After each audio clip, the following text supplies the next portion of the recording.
सदा सर्वदा योग तुझा घडावा, तुझे कारणी देह माझा पडावा।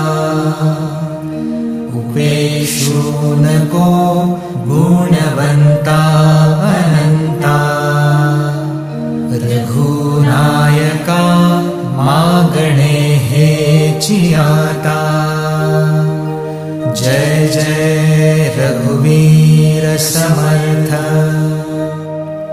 मोरया मोरया मी बाळताने, तुझीच सेवा करू काय जाणे।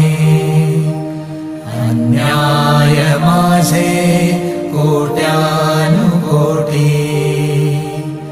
मोरेश्वरा